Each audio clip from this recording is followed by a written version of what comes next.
بسم اللہ الرحمن الرحیم الحمد للہ رب العالمین والصلاة والسلام علی سید الانبیاء والمرسلین۔ حضرت سیدنا ابو امامہ رضی اللہ تعالی عنہ بیان فرماتے ہیں کہ رسول اللہ صلی اللہ تعالی علیہ وآلہ وسلم جب کھانا تناول فرما لیتے اور آپ کے سامنے سے جب برتن اٹھائے جاتے تو آپ صلی اللہ تعالی علیہ وآلہ وسلم یہ دعا پڑھتے: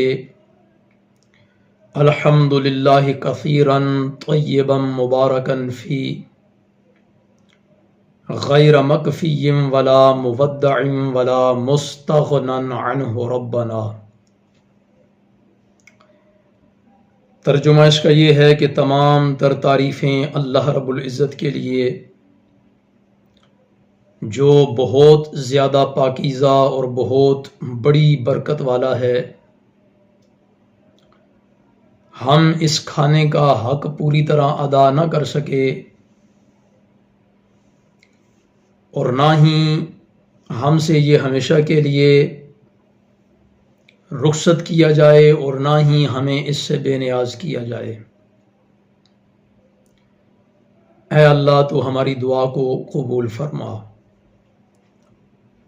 یاد رہے کہ کھانا کھانے کے بعد رسول اللہ صلی اللہ تعالی علیہ وآلہ وسلم سے چند ایک اور دعائیں بھی مروی ہیں جن کا لب لباب یہی ہے کہ کھانا کھانے کے بعد اللہ رب العزت کی حمد بیان کرنی ہے، اللہ رب العزت کی تعریف و توصیف بیان کرنی ہے۔ انہی الفاظ سے ملتی جلتی اور بھی دعائیں موجود ہیں کہ رسول اللہ صلی اللہ تعالی علیہ وآلہ وسلم کے سامنے سے جب دسترخوان اٹھایا جاتا تو حضور علیہ الصلوۃ والسلام ارشاد فرماتے، دعا فرماتے اللہ رب العزت کی بارگاہ میں: الحمد للہ الذی کفانا واروانا غیر مکفی ولا مکفور۔ اس کا ترجمہ یہ ہے کہ تمام تر تعریفیں اللہ رب العزت کے لیے ہیں جس نے ہماری کفایت کی اور ہمیں سیراب کیا، اور ہم اس کھانے کا حق پوری طرح ادا نہ کر سکے اور نہ ہی ہم اس نعمت کے منکر ہیں۔ اور کبھی حضور علیہ الصلوۃ والسلام یہ دعا فرماتے: الحمد للہ ربنا غیر مکفی ولا مودع ولا مستغنى ربنا۔ یہ بھی پچھلی دعا سے اس دعا کے الفاظ بھی ملتے جلتے ہیں کہ اے اللہ تیرے ہی لیے تمام تر تعریفیں ہیں اور اے ہمارے رب ہم اس کا حق نہیں ادا کر سکے، نہ یہ ہم سے ہمیشہ کے لیے رخصت کیا جائے اور نہ ہی ہم کو اس سے بے نیاز کیا جائے۔ تو اس دعا کے اندر جو حسن ہے وہ یہ ہے کہ اللہ رب العزت کی بارگاہ کے اندر اللہ کا شکر بھی ادا کیا جا رہا ہے، اور دسترخوان ہمیشہ بھرے رہنے کی دعا بھی اللہ رب العزت سے کی جا رہی ہے کہ اس کو ہم سے رخصت نہ کیا جائے اور نہ ہی ہمیں اس سے بے نیاز کیا جائے، یعنی نہ ہم کو اس سے دور کیا جائے نہ اس کو ہم سے دور کیا جائے۔ یعنی یہ اللہ کا رزق ہے، اللہ کی نعمت ہے، تو اللہ رب العزت ہمیں یہ نعمت عطا فرمائے رکھے۔ اس کے علاوہ اور بھی بہت سی دعائیں ہیں جو رسول اللہ صلی اللہ تعالی علیہ وآلہ وسلم سے مروی ہیں۔ ایک عام دعا جو بڑی مشہور و معروف ہے، روایات کی بنا پر یہ دعا بھی مسنون ہے کہ الحمد للہ الذی اطعمنا وسقانا وجعلنا من المسلمین، کہ اس میں بھی جو کچھ ہم نے کھایا، جو کچھ ہم نے پیا، اور اللہ رب العزت نے جو ہمیں مسلمان بنایا، اس پہ اللہ رب العزت کا شکر ادا کیا جا رہا ہے۔ مزید اتنا کہا گیا کہ اگر کسی اور کے گھر کھانا کھایا جائے تو اس وقت یوں بھی دعا کی جائے کہ اللہم بارک لہم فیما رزقتہم واغفر لہم وارحمہم، کہ اے اللہ ان کی وجہ سے جو تو نے ہمیں رزق عطا فرمایا ہے، ان کو برکتیں بھی عطا فرما، ان کی مغفرت بھی فرما، اور ان کے اوپر اپنی رحمت کا نزول بھی فرما۔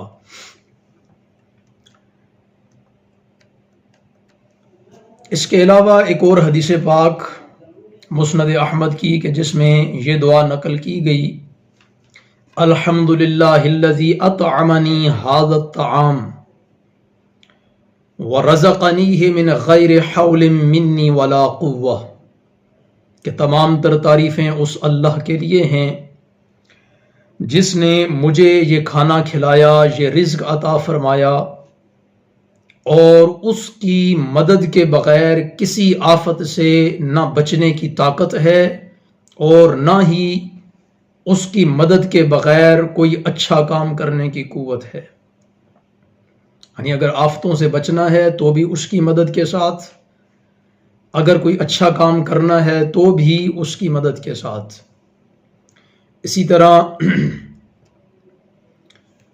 ابی داؤد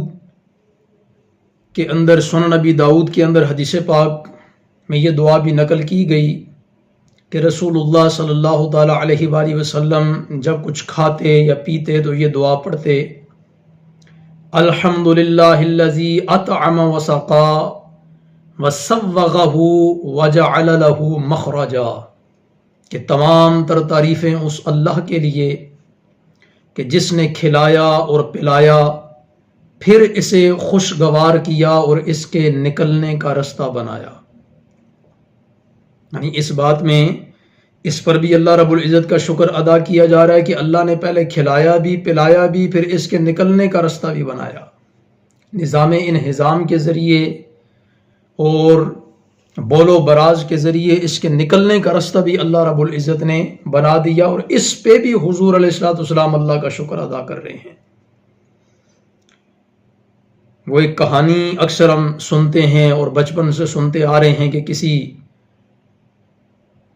عقل مند نے، کسی دانا نے ایک بادشاہ سے سوال کیا کہ اگر تجھے پیاس لگی ہو اور تجھے پانی کا ایک گھونٹ بھی نہ ملے تو کیا کرے گا؟ اس کے خریدنے کے لیے، اس کو حاصل کرنے کے لیے۔ تو اس بادشاہ نے جواب دیا کہ میں اپنی آدھی سلطنت اس کو دے دوں گا جس کے پاس پانی کا ایک گھونٹ ہوگا۔ تو اب اس دانا نے سوال کیا کہ اگر جب وہ تم گھونٹ پی لو اور پینے کے بعد اب وہ پیشاب کے ذریعے نکلے نہیں تو اب کیا کرو گے؟ تو اس نے کہا کہ میں اگر اس عارضے کے اندر مبتلا ہو جاتا ہوں کہ وہ بول کے ذریعے نہ نکلے تو میں اس کے علاج کے لیے آدھی سلطنت دے دوں گا۔ تو پھر اس دانا نے کہا کہ دیکھ اللہ رب العزت کی قدرت اور بادشاہت، کہ رب کائنات نے تیری عارضی سلطنت کو، تیری عارضی بادشاہت کو اپنی قدرت کے اندر موجود ایک گھونٹ کے اندر رکھ دیا ہے۔ تو اس بات پر بھی رسول اللہ صلی اللہ تعالی علیہ وآلہ وسلم کی حدیث پاک ہمیں ترغیب دلا رہی ہے کہ ہم اس بات پہ بھی اللہ کا شکر ادا کریں کہ تمام تر تعریفیں اس رب کے لیے کہ جس نے ہمیں کھلایا، پلایا اور پھر اسے خوشگوار بنایا اور پھر اس کے نکلنے کا رستہ بھی بنا دیا۔ اور پھر یہ حدیث پاک بھی سنن ابی داؤد کے اندر ہی موجود ہے، الحمدللہ الذی اطعمنا وسقانا وجعلنا من المسلمین، کہ تمام تر تعریفیں اس اللہ کے لیے جس نے ہمیں کھلایا، پلایا اور ہمیں مسلمان بنایا۔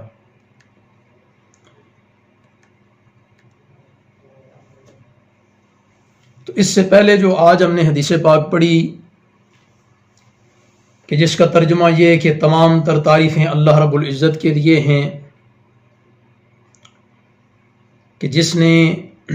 کہ جو بہت پاکیزہ بھی ہے، جو بہت بڑی برکت والا بھی ہے، اور جو کچھ اللہ رب العزت نے ہمیں عطا فرمایا اس کو اب ہم سے رخصت بھی نہ کرے، اور جو کچھ اللہ رب العزت نے ہمیں عطا فرمایا اس سے ہمیں مستغنی بھی نہ کرے۔ اس کا ایک ترجمہ یوں بھی کیا گیا کہ اللہ تعالیٰ کی بہت بہت حمد و ثنا کہ وہ نہایت پاکیزہ ہے، بڑی برکت والا ہے، وہ سب کو کافی ہے اور اس کے لیے کوئی کافی نہیں، اور اسے چھوڑا نہیں جا سکتا اور نہ ہی اس سے کوئی بے نیاز ہو سکتا ہے۔ ربنا، اے ہمارے رب ہماری دعا سن لے۔ تو رسول اللہ صلی اللہ تعالیٰ علیہ وآلہ وسلم کی ان تمام تر احادیث مبارکہ جن میں ہمیں یہ سبق ملتا ہے کہ ہم کھانا کھانے کے بعد، پانی پینے کے بعد اللہ رب العزت کا شکر ادا کریں، اور یاد رکھیں کہ جب اللہ رب العزت کی عطا کردہ نعمتوں پر اس کا شکر ادا کیا جاتا ہے تو اللہ رب العزت کا وعدہ ہے کہ لَإِن شَكَرْتُمْ لَأَزِيدَنَّكُمْ،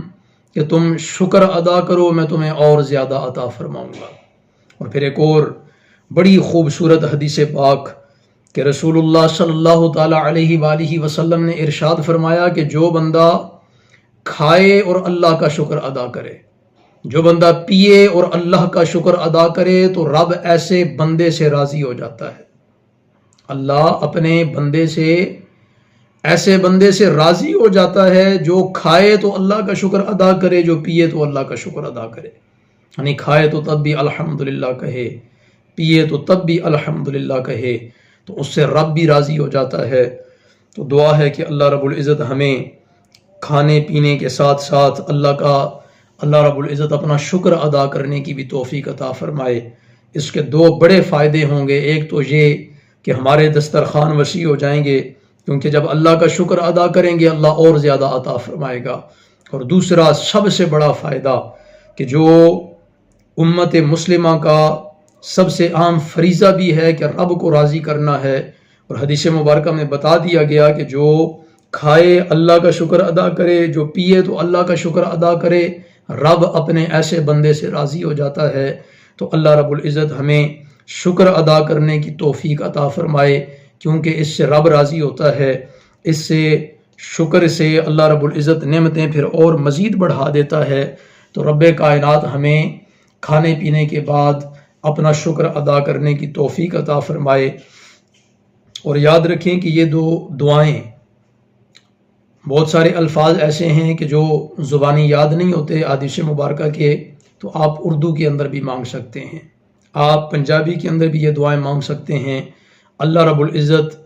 سب کی بولیاں سمجھتا ہے، سب کی بولیاں جانتا ہے۔ آپ اپنی مادری زبان میں دعا کریں، آپ عربی زبان میں دعا کریں،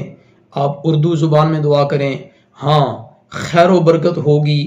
اللہ رب العزت کی خوشنودی اور زیادہ حاصل ہوگی کہ جو کلمات رسول اللہ صلی اللہ تعالیٰ علیہ وآلہ وسلم کی زبان اقدس سے جاری ہوئے ہیں، اگر آپ وہی الفاظ یاد کر کے انہی الفاظ سے دعا مانگتے ہیں تو یقیناً رب کی ذات بھی راضی ہوگی اور رب اور زیادہ فضل و کرم نازل فرمائے گا۔ اللہ رب العزت ہمارا حامی و ناصر ہو۔ اللہ رب العزت سب کے دسترخوانوں میں وسعتیں عطا فرمائے، سب کو اللہ رب العزت حلال رزق عطا فرمائے، اور اللہ رب العزت رزق کھانے کے بعد، روزی کھانے کے بعد، کھانا کھانے کے بعد، پینے کے بعد اللہ رب العزت ہمیں اس کا شکر ادا کرنے کی توفیق عطا فرمائے۔ وآخر دعوانا الحمد للہ رب العالمین۔